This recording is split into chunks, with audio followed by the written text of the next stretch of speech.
Okay, so I'm in a Kaitan sushi place right now. You can see the sushi going by. It's still pretty early in the evening, so there isn't that much sushi going by yet. I'm sure by the end of the video there'll be more. But I wanted to do a short video about culture. It's assumed that when you want to learn a language, you want to learn the culture of a language and of the people who speak that language primarily. And I don't disagree with that at all. I think culture is a huge part of it. Of course it is. I mean, language is used for communication. Communication oftentimes happens because people are curious about each other.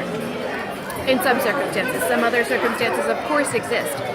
But what doesn't get talked about as much is that with languages like Chinese, simplified Mandarin Chinese, if we're going to get very specific, because that's what I'm studying, is that people don't, when people say Chinese culture, they often mean the long ago history, right? They mean the stuff from thousands and thousands of years ago. They think of traditional Chinese culture. And although that stuff is interesting in its own right, what I have become very much more interested in is modern Chinese culture. I'm talking about right now. There are things happening in China. I live in Shanghai right now.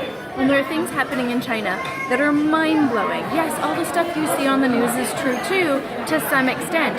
There's a lot, but there's a lot of really good stuff that's happening too. The electronic payment system, the people that have studied overseas, the international students that studied overseas and came back to China, they're doing some really interesting things. And these are things that aren't as talked about in the media.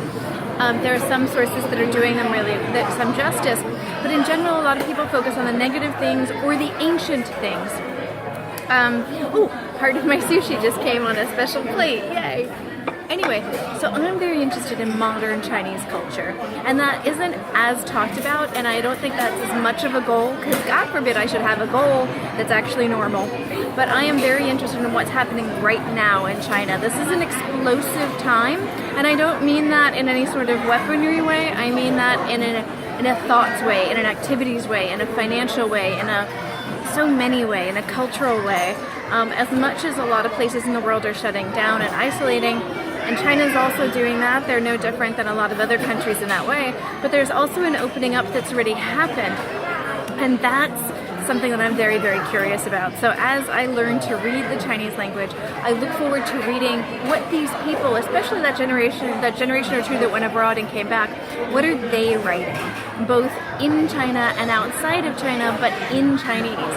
That is a much longer term goal than just newspapers for me, but I think it's going to take me forever to get there, so I wanted to put up guideposts for when I get there. But seriously, modern Chinese culture is supremely interesting to me. There's so many things happening in this country, and the country is ginormous.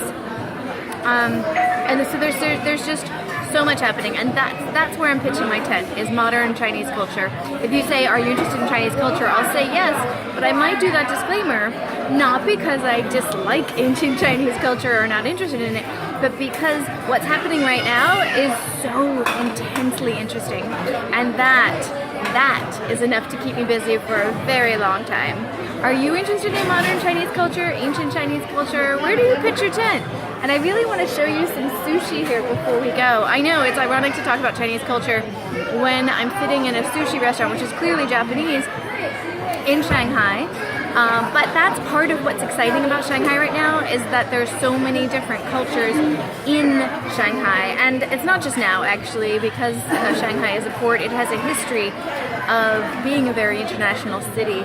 But now is one of the times when it's openly international. Oh, here we go. Here's some shrimp for you.